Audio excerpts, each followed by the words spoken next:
Going once, going twice, sold! You're listening to the Property Pod. All right, guys, welcome back to the Property Pod, your fun and engaging way into the real estate market. I'm your host, Darren Horn. I'm joined, as always, by our panellists, John McGregor and Patrick Berry. Whoop, whoop. Yeah. Oh, Pat's doing a John intro. Yeah, well, we've got video these days, so I'm trying to like amp up. Oh, you're amping up the train conductor's horn. He's amping up his online persona. Normally I'm boring and sit around, but like the cameras are on, so I've got to step up. How are we doing, lads? Feel good. Good. The video last week went bonkers. It did. I was actually really impressed. Welcome new 900 viewers. Yeah. So I'm really happy with that. It's exciting. It was one of those things where we hoped it would work. It did work. We're changing it up. We're changing the angles a little bit today to see if that changes anything. Maybe the other side of my face is better than the side I used last time. It's all beautiful. We'll find out today. No, it was good. It was a good episode. I actually had 3 people talk to me during the week about off-market selling, and they said, oh, what makes you say that? Oh, we saw your video. Ooh. Hey. I was at pickleball the other night. I play pickleball. It's this kind of hybrid tennis squash. It's like this mini thing we play at the YMCA in Glenorchy. And one of the guys come up and this is Dave from pickleball, and he just said, I saw you on the internet. I said, oh no, what's happened? Which website was that on? Was that my OnlyFans? No, Dave said, I saw you talking about real estate. And I said, yeah, that's me, mate. So, yep, shout out to Dave at pickleball. That was me. Watch again this week. And for a link to the discount on Aaron's OnlyFans, stay tuned to the end of it. Speaking of links, this week I'm getting a link up and running for a footy tipping we're going to run at 414 Property Co. Yes. Yeah, this is going to be fun. I'm really excited for this one. Yeah, so Sean and Marty, if anybody knows them out there, they are footy mad. Literally, once footy season starts, That's all they bloody talk about. isn't it? And the passion that like Martin is a Bombers man like me, so I'm happy with that. But Sean is a North Melbourne, and what does he call it? A renaissance. He says a renaissance is starting this season. So he reckons they're back. And I said, That's until round 2, and then he's back off them again. not watching another game. Freaking useless. No, so the plan is they're going to run a footy tipping competition here out of 414. I think it'll be over ESPN Footy Tip. So if you're on that, it'll be accessible that way. But it's going to be a free competition. I think Some good prizes up for grabs too. it's $1,000 $1,000 for first place, and I think there's some sort of barbecue prize for second place. So yeah, it's going to be pretty good. Barbecue prize. Yeah, I think we're planning on doing weekly prizes. We haven't secured everything. But anyway, if you're out there listening and you're interested in the footy at all, or even if you're not, if you just want to maybe win $1,000. Lots of people win tipping by knowing. Normally the person that wins is like, oh no, I just like the colours. I don't like red, so I always tip against red, and I always win. What I like about this one though is the weekly prizes. We're still trying to lock them all, but there's going to be some awesome weekly prizes, and it's free. If you can just get lucky one weekend and get That's a $20 or $50 prize, that is so freaking good. It's normally how I justify the ones that I pay for. I'm like, as long as I get one weekly prize, I've won. Like got your money I back. get my money back, or I've got a pizza, or I got something. So Well, I remember there's always that one week where the people that get it, they're flat all year, and then one week they just smash it out of the park, and then everyone who's an avid footballer goes, the reason why they got it is because they know nothing about football. exactly right. Sounds like my kid at the go-karting on the weekend. Oh, really? He sucked so slow, but because it's one lap wins and whoever has the fastest lap, he just nailed one lap perfectly, and he's come off with first place, and he's like, yeah, I'm the greatest. And I'm like, kid, you weren't. Just got lucky. All right. So, yeah, that's coming along. If you're out there, jump on board. I think Marty and Shauna, we're planning on we've got the video going for this. We're planning on putting videos together every week of them kind of going over their tips, a bit of their footy banter. So that will be entertaining as well. So yes, I think that's going to be a live show. I think we're going live with the boys. That's the plan. That is the plan. So that'll be interesting. We've had a trial run and they aced it. Yeah. It's all downhill from there. And I think they're also doing some sort of newsletter each week as well with the tips and the ladder and everything built into it. So yeah, it's going to be pretty good. I'm excited for this one. They're into it. We're into it. We're going to try and support them. So the Property Pod supports the Sean and Marty AFL tipping show. Jeez, it's a really long name. You're going to have to work on that with them. We'll have to work on that. No, leave it. So jumping into some real estate stuff, so it's not exactly straight off the real estate train, but a lot of people might have noticed their news feeds across Facebook changing in the past week. It's probably why our video did so well, because there's nothing else on Facebook for people to see. Actually really like that. Yes, that could be exactly why.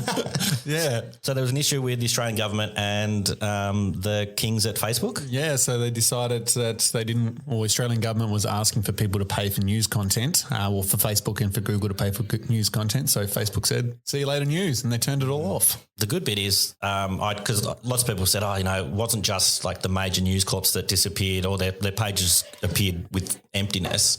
And then people were saying, it's essential services are getting rubbed out. All these other things are disappearing. I raced to check, like, oh, crap, are we still there? I guess our witty banter is not newsworthy. Means we're not newsworthy. So that's good that we fly under the radar. That's how you do it. It's our wit, baby. No, they're comedians, not news. No, we're not even that. What are we? Yeah. Not news, just not worthy. We're not worthy. We're not worthy. No, so everything disappeared. But I think things are changing. Yeah, so it was announced last night that things are coming back. So they've struck a deal, and I think both sides are saying they won. Yeah, which is amusing. How do both teams win? Like the government's saying they won and Facebook is saying they won. So I'm not really sure how nice that battle of egos. Look, the way I see it, Facebook's now apparently going to be paying for some news content on the major providers. So isn't that a loss for Facebook? But anyway. They'll just bump up their advertising. Yeah, and they'll get it back anyway. The scary thing, I don't know if you saw last week, that Facebook's income per year is more than the entire Australia's income. I'm not surprised. No, it doesn't surprise me the slightest. Like they are officially a larger country than us. If you look at a revenue perspective, that's just crazy. It's phenomenal. Because is it 15, 16 million users just for Australia? Like nearly every person has a Facebook account at this point. So my guess is that the news is coming back and Facebook has struck a deal because people got offered this week and they just saw their time on app drop. Yeah, and they're like, maybe we should pay for some. It's an interesting idea though. Like a lot of the memories that come through my Facebook will be these really ridiculous like status updates that used to be like the thing you use it for. Like, I went out last night or I did this. And then you just cringe. You're just like, I can't believe I posted that on this. Like you don't really use Facebook for that anymore. It is a way to go and get your news, get your information. Lots of the times we'll be sharing articles that we'll find that we'll then discuss on the property show, yeah. So it's been a good source of sort of research for us. Yeah, so I don't watch major news I don't sit down at 6 o'clock and watch the telly. Normally I'd be scrolling through and I'd be like, Tiger Woods was in a car crash last night. Like, holy moly. But it's nowhere on my Facebook this morning. I only heard it on the radio, luckily. But, yeah, it is a way where I'd be like, crap, that's how I keep up with the news. Or in my case, it's, I haven't spoken to one of my best mates in 6 months and I just go onto his page and leave a dad joke that says, why did the blacksmith lose his hearing? It's because he was listening to too much heavy metal. So that's my use of Facebook. Thanks for that input, John. So that'll show up 10 years from now as a memory. All right. So jumping from there, we were able to find an article from Jared Bevan. We just had to go old school and actually go to a website. Indeed. So we found one about investors, and it's questioning it's saying investors have fled the property market. Will they return? Bum, bum, bum. Well, I think that's an element where a lot of people have had that. We've discussed this a couple of times, thinking, is it all the investors that are bumping up the property prices? And it seems that just isn't the case at the moment because, 90% are locals with the purchases in Tasmania specifically. And like I was referring, is that as a result of the prices increasing so rapidly at the moment, that's putting a real downward pressure on rental yield. So the return the investor gets is not as big as it used to be. That's right. Like they're saying in this article, 43% drop over the last 3 years. Yet you ask any local why they can't buy a house, and it's because investors from the mainland are buying all the properties. Yeah. But it's clearly not the case. Yeah, we really have a bad idea of guessing statistics. It's all that subjective element of what we think is happening just isn't happening. So I know so where then that's interesting is if people are taking a little bit, like a bit more of a professional approach to it where they're not considering, and Simon Presley talked about this a couple of times, where don't think you need to invest in your own backyard all the time. Enable yourself to think outside the square and invest in other states. So obviously it seems to be that a lot of that investor money now is starting to, they're purchasing in other regional centres quite possibly because those rental yields are a lot better than Tasmania, which certainly wasn't the case, 3, 4, 5, 6 years ago. I know with that too, the guy that they interviewed, Tony College, is referring on the fact too that a lot of that pressure of housing where the vacancy rates were 2%, then 1%, and currently it's now like 0.6%, which is madness. So it's like nearly 100% of properties across Tasmania are occupied. And it obviously that is primarily as a result of population growth and not available housing, with housing not being able to keep up with it. So it's an impossible situation to fix again until fundamentally More houses are built. Yeah. That's what it comes down to. Absolutely. But Too many people love this state. Well, I was chatting with a couple we've got a block of land listed up at Bimbar Road in Glenorchy, and they're from England originally and then been living in Western Australia. She wanted to move across about 3-4 years ago, which was really frustrating because it would have been much easier to buy a property at that time. But it's that same thing where now everyone speaks highly of Tasmania, and so do Tasmanians. And that just never used to be the case 10, 15, 20 years ago. It's like its identity now has been really discovered and probably really acknowledged. And it's just, I just can't see that ever going backwards at this point, if that makes sense. Yeah, well, you'd hope not. Not in this current climate of, the safety of being this tiny little island state that has, clean air and all the things we've discussed previously. Yeah. We've got art and culture now, the idea of being able to work remotely and not having to travel to these major centres. Like a mate of mine was working, he still works in Victoria. He was working in Geelong and he was meant to be in the CBD. So what was happening was he was 2 hours away from the city of essentially anyway. So he negotiated, said, can I work from Hobart? I still do exactly the same thing. I'm still only 2 hours away if I ever really have to come back over. And I'm like, yeah, that'll work. Yeah, absolutely. So, why not? We've got a beautiful opportunity to be down here and let's go for it. Well, I'm probably just going to go against my own self, which was bad statistics on not knowing and talking about TikTok statistics. But I actually hadn't thought about it till just now, where the last few properties that we've sold were interstate investors. And then most of the conversations now that I'm having with investors are those that are either local or long-term intending to move into Tasmania.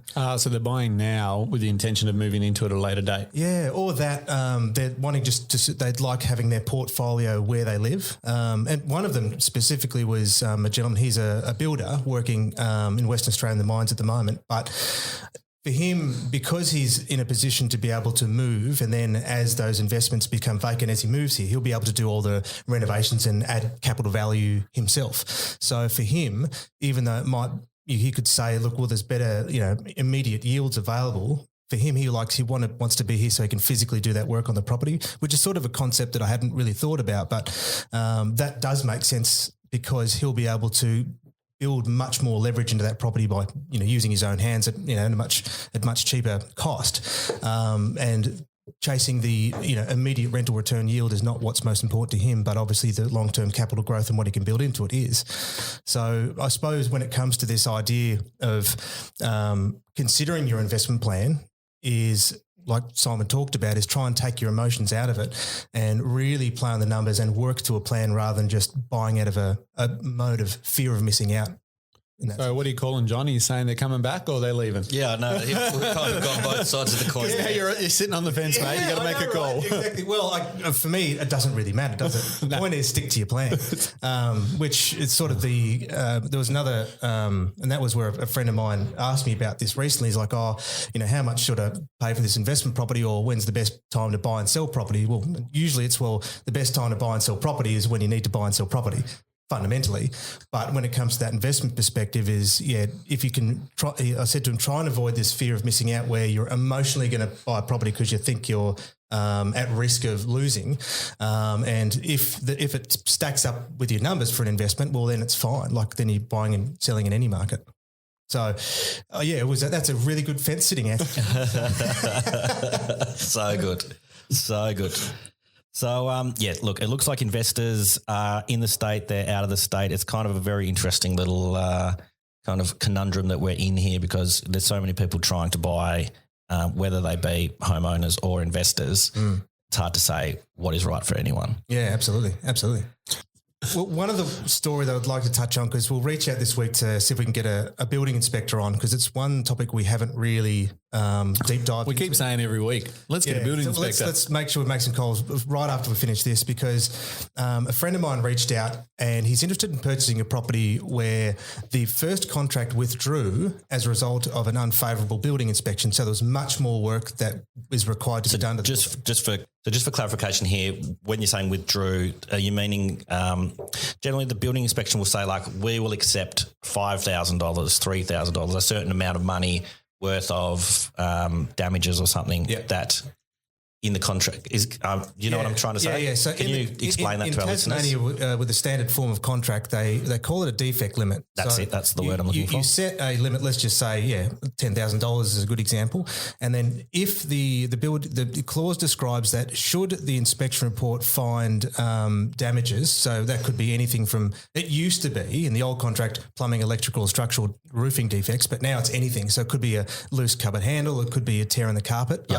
Defects. Water damage under the house, roofing iron. That's it. And should those defects, cost more than the defect limit? So, all right, to rectify those damages might cost $15,000. Yep. We've got a $10,000 defect. On that basis, you can then choose to withdraw from the contract. Yes. Or I'll often say to clients, well, look, come back to the party and we'll renegotiate. Yep. Because sometimes then after renegotiation it doesn't become an issue, but sometimes you come to agreements where things can be fixed and the deal moves forward. Sure. So in this particular case though, he's looking at a property where a building inspection is available. Now in most states that would be pretty commonplace, but in Tasmania it's very rare that people will, a vendor will prepare a building inspection report for purchasers to see. And that was available because the first contract on the house, the buyers chose to withdraw because the defects accumulated to about $35,000 worth of damage. And so he came to me asking, okay, now I've got this information. Is it a good thing to move ahead with the property? Should I buy it? How do I negotiate it? What does this mean?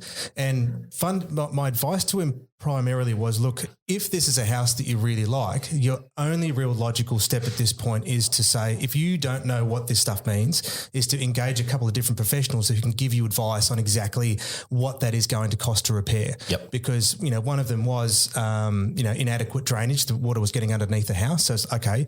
If you don't know how to fix it, you're going to need to find someone who does. And so with that, if the agent and the owner has enough patience to say, look, I am very, very interested, but I do need to get some professional advice on that, and with them, they'll be able to give them some specific quotes on how much it's going to cost to repair. From there, then you could have confidence in going into the negotiation and saying, look, I understand you're asking, let's just say, I can't remember what the price was, but $500,000. Bearing in mind that might make sense in today's market if the house was perfect. Now I have some specific details that that's going to be sunken costs to me, because it's not going to add capital value. This is just fixing the place. Yep, to get it back to worth its $500,000, for example. Would you consider an offer of X, for example? And so he's like, yep, that makes sense. And he's go off, I'm going to go do that. Because obviously the next question is, people are asking, why has the house been on the market for so long? Well, we had that case up at that property at Eastern Avenue that was one of the hardest property I've ever sold. We had I had 68 private inspections plus open homes, because unfortunately it was a house with a lot of defects. And finally we did find the investors knew they had all the information, they could see the potential, and we finally were able to get a deal together on pretty much that exact process. Yep. And so on that, then all parties saw that the deal was fair, based on real tangible evidence to show that It's not just we're plucking an arbitrary number out of the sky. So what then I suppose will be useful carrying forward is if we can, because one of the challenges too is that people think there'll be arguments where building inspectors are just trying to justify by doing a large defect. And, I've had someone that says, look, if I'll be able to get you out of the deal. There's a lot of misinformation, I think, and a lot of challenges about finding the right building inspector and what they do. So, if you guys know some, let's reach out. Let's talk to someone. Done. You've already sent an email. John was talking. Thank you, mate. Well, you have plenty of time. I knew I could buy you enough Didn't get a time. chance. It's like my old English teacher used to do if she didn't want to teach anymore. She'd just get me to extend whatever verbal presentation we had to do. So Was that Mrs. White? that was Mrs. White. Yeah. Shout out.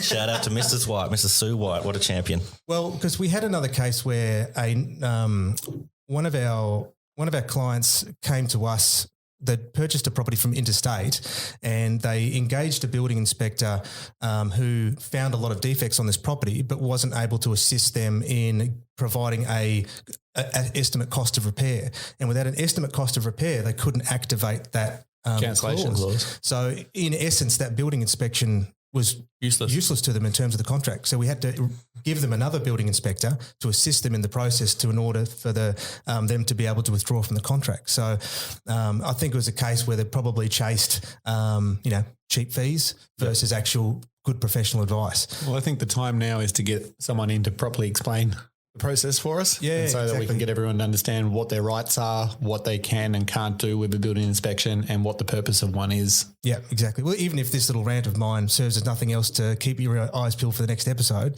there it is. Cliffhanger. I like it. Awesome, guys. Well, it has been a hoot. It's always good to be back on the cams. Shout out to my man Dave at Pickleball again. Hopefully you're watching Hey, Dave. the whole video. And Mrs. White. And Mrs. White. And get on board the 414 Property Co. footy tipping competition. Watch this space. Sounds good. All right, guys. See you guys. See ya. Bye. You have been listening to The Property Pod, recorded and edited by 414 Media House in conjunction with 414 Property Co. This podcast is general information only, and the thoughts and views expressed is the opinion of our panel, and listeners should always seek then use their own investigation into any topic we discuss to ensure they fully understand their own situation. It does not constitute and should not be relied on as purchasing, selling, financial or investment advice or recommendations, express or implied, and it should not be used as an invitation to take up any agent or investment services. No investment decision or activity should be undertaken on the basis of this information without first seeking qualified and professional advice.